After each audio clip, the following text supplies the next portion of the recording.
బొజ్జ దశరథరామరెడ్డి, అధ్యక్షులు రాయలసీమ సాగునీటి సాధన సమితి. శ్రీశైలం ప్రత్యేకంగా 3 అంశాల్లో రాయలసీమకు ఒక వరం లాంటిది. అందులో మొట్టమొదటిది ఆధ్యాత్మికంగా అంటే స్పిరిచువల్గా, రెండోది పర్యావరణ పరంగా లేదా ప్రకృతి పరంగా ఇన్ పర్స్పెక్టివ్ ఆఫ్ నేచర్లో కూడా, అదేవిధంగా సాంకేతిక పరంగా సైంటిఫిక్ పరంగా శ్రీశైలం రాయలసీమకు ఒక ప్రత్యేకమైన మణిభూషణంగా ఉంది. అందులో 12 జ్యోతిర్లింగాలలో ఒకటైన మల్లికార్జునుడు, 18 మహాశక్తి పీఠాల్లో ఒకరైన బ్రహ్మరాంబ గారు కూడా ఒకే క్షేత్రంలో వెలిసిన పుణ్యక్షేత్రం. ఆధ్యాత్మికంగా రాయలసీమకు ఒక శక్తినిచ్చే ప్రాంతం అదంతా కూడా. అంటే మాకు మానసికంగా కానీ లేదా ఆధ్యాత్మికంగా కానీ ఒక మనోధైర్యాన్ని ఇచ్చే ప్రాంతం శ్రీశైలం. అదేవిధంగా మాకు మానసిక ఉల్లాసాన్ని ఇచ్చే ప్రకృతి కలిగించిన నల్లమల ఫారెస్ట్లు, ఆ అందము అదంతా కూడా మాకు ప్రకృతి కలిగజేస్తుంది. అదేవిధంగా మానవ మేధస్సును ఉపయోగించి శాస్త్రపరంగా ఒక ప్రాజెక్టును కట్టడం వల్ల మా మల్లికార్జునుడి చెంతన ఉన్న కృష్ణానదిని అడ్డుకట్ట వేసి ఆ నీటినంతా నిలిపి రాయలసీమను సస్యశ్యామలం చేయడానికి ఏర్పాటు చేసిన ప్రాజెక్టు కూడా అక్కడ ఉంది. అయితే ఈ ప్రాజెక్టు నిర్మాణంలో కొంత రాయలసీమకు నీరు రావడంలో కొంత అన్యాయం జరిగినప్పటికీ, మా భూములు 60,000 ఎకరాలు త్యాగం జరిగినప్పటికీ కూడా ప్రభుత్వాలు రాయలసీమ మొర ఆలకించి అక్కడ శ్రీశైలం రిజర్వాయర్లో కొన్ని హక్కులను కలగజేశారు.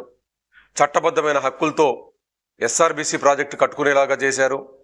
అదేవిధంగా రాష్ట్ర విభజన చట్టం కల్పించిన హక్కులతో తెలుగుగంగ ప్రాజెక్టు కట్టుకునేలాగా, గాలేరు నగర్ ప్రాజెక్టు కట్టుకునేలాగా, హంద్రీనీవా ప్రాజెక్టు కట్టుకునేలాగా చేశారు.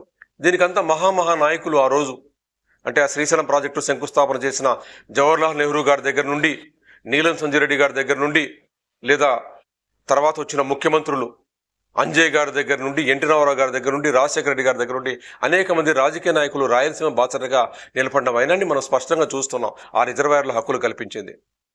అయితే అంత కొంత నష్టం జరిగి 60,000 ఎకరాలు పోయినప్పటికీ కూడా, వాళ్ళకి నష్టపరిహారం ఇవ్వకపోయినప్పటికీ, వాళ్ళకు ఉద్యోగాలు ఇవ్వకపోయినప్పటికీ కూడా మా ప్రాంతం అంతా సస్యశ్యామలం అవుతుందని చెప్పి ఒక పెద్ద విశాల హృదయంతో, రాయలసీమలో ఉన్న విశాల హృదయంతో దాని అంతా సాక్రిఫైస్ చేసిన భూమి ఇది. అలాంటి భూమిలో నుండి ఈరోజు శ్రీశైలంను మార్కాపురం జిల్లాలో కలపాల అన్న కొన్ని వదంతులు వినపడుతున్న నేపథ్యంలో పాలకులకు విజ్ఞప్తి చేస్తున్నాం. మమ్మల్ని సెంటిమెంట్గా, ఆధ్యాత్మికంగా, న్యాచురల్గా, సైంటిఫిక్గా దూరం చేయొద్దు. మమ్మల్ని శ్రీశైలాన్ని మా దగ్గరే ఉంచండి, మా నంద్యాల జిల్లాల్ని ఉంచండి అని చెప్పి మేము కోరుకుంటున్నాం.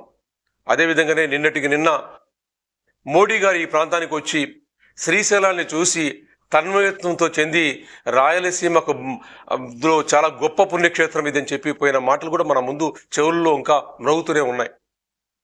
మరి ఆ వదంతులన్నీ కూడా తప్పుడు వదంతులు అని చెప్పి చేసేలాగా ఆ మోడీ గారిని పిలుచుకొచ్చిన రాజకీయ నాయకులు కూడా శ్రీశైలానికి పిలుచుకొచ్చి ఈ ప్రాంతానికి న్యాయం చేయాలి, ఈ ప్రాంతానికి నీళ్లు ఇవ్వాలి, ఈ ప్రాంతానికి అభివృద్ధి చేయాలని కోరుకుంటున్న నాయకులంతా కూడా ఈరోజు సంఘటితంగా మోడీ గారి దగ్గరికి వెళ్ళి ఈ పుణ్యక్షేత్రం రాయలసీమకు కీలకమైనది, సైంటిఫిక్గా కావచ్చు, నేచురల్గా కావచ్చు, లేదా ఆధ్యాత్మికంగా స్పిరిచువల్గా కావచ్చు అని చెప్పే ఒక మాటలు చెప్పుకుంటూ ఈ కార్యక్రమాన్ని మోడీ గారికి చెప్తూనే, మన రాష్ట్రంలో ఈ కార్యక్రమాన్ని నిర్వహించే ముఖ్యమంత్రి గారికి కూడా దీన్ని రాయలసీమ నుండి దూరం చేయొద్దు.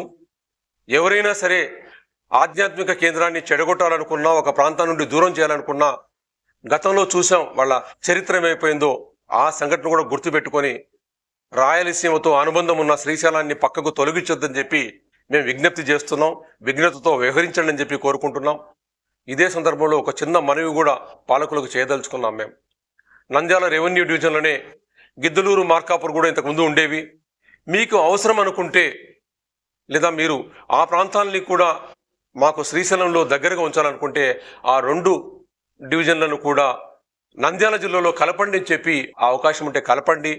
ఆ ప్రాంతం వాళ్ళు కూడా, నంద్యాల ప్రాంతంలో అనేక మంది ఉద్యోగాలు, టీచర్ ఉద్యోగాల్లో కూడా మా కర్నూలు జిల్లాలో భాగం ఇచ్చి, మాకంటే అత్యధిక భాగం ఇచ్చి వాళ్ళకు ఉద్యోగాలు ఇచ్చాం.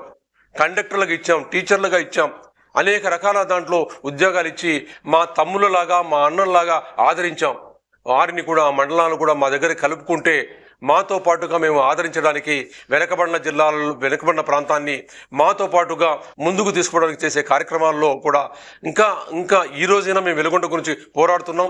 ఇంకా సమిష్టిగా పోరాటం చేయడానికి, లేదా వాళ్ళ హక్కులను పరిరక్షించడానికి, లేదా ఈ ప్రాంతాన్ని అభివృద్ధి దిశగా పాలకులను ఒప్పించడానికి సంఘటితంగా పోరాడడానికి కూడా ఆ గిద్దలూరు మార్కాపూర్ మండలాన్ని కూడా మా దగ్గరికి కలపమని చెప్పి విజ్ఞప్తి చేస్తున్నాం. చివరిగా ఈ ప్రాంతంలో ఉన్న రాజకీయ నాయకులకు నాకు ఒక విజ్ఞప్తి చేస్తున్నాం. మోడీ గారిని పిలుచుకొచ్చి శ్రీశైలాన్ని చూపించి ఈ ప్రాంతాన్ని రాయలసీమ అభివృద్ధికి చేసే దిశగా చేస్తున్న దాంట్లో ఇది వినాశనం అయిపోకుండా మూడు ముఖ్యమైన స్పిరిచువల్గా, న్యాచురల్గా లేదా సైంటిఫిక్గా ఉన్న క్షేత్రాన్ని దూరం చేసే కార్యక్రమం చేయకుండా మీరు ముఖ్యమంత్రి గారి మీద ఒత్తిడి తీసుకురావాల్సిన అవసరం ఉంది. వారి విఘ్నత గల ముఖ్యమంత్రి గారు అనుకుంటున్నాను. నేను తప్పకుండా ఈ కార్యక్రమం నెరవేరుస్తాననుకుంటున్నాను. లేదా ఇలాంటి కార్యక్రమాన్ని రాయలసీమకు దూరం చేసే కార్యక్రమం కానీ, లేదా ఇంతకుముందు ఏడుకొండలకు అన్యాయం చేయడానికి తలపెట్టిన నాయకులకు కూడా కొంత దుర్గతి పట్టిందన్న కొన్ని ప్రచారం జరుగుతున్న నేపథ్యంలో అలాంటి సంఘటనలు జరగకుండా ముఖ్యమంత్రి గారు కానీ, ఈ పాలకులు కానీ 10 కాలాల పాటు ప్రజా సంక్షేమం కోసం పాటుపడుతూ వెనకబడిన రాయలసీమ ప్రాంతానికి బాసటగా నిలబడే దిశగా నిర్ణయాలు తీసుకోవాలని చెప్పి రాయలసీమ సాగునీటి సాధన సమితి తరఫున సవినీయంగా ముఖ్యమంత్రి గారికి విజ్ఞప్తి చేస్తున్నాం. అదేవిధంగా అన్ని రాజకీయ పార్టీలు కూడా రాయలసీమకు బాసటగా నిలబడి మమ్మల్ని అభివృద్ధికి దూరంగా, లేదా మాకు తలమానికంగా ఉన్న శ్రీశైలానికి దూరంగా చేసే కార్యక్రమాలకు మీరు చేపట్టవద్దని చెప్పి ముఖ్యమంత్రి గారి దగ్గర ఒత్తిడి పెంచే కార్యక్రమంలో పాలు పంచుకోవాలని చెప్పి మేము విజ్ఞప్తి చేస్తున్నాం. జై రాయలసీమ, జై జై రాయలసీమ.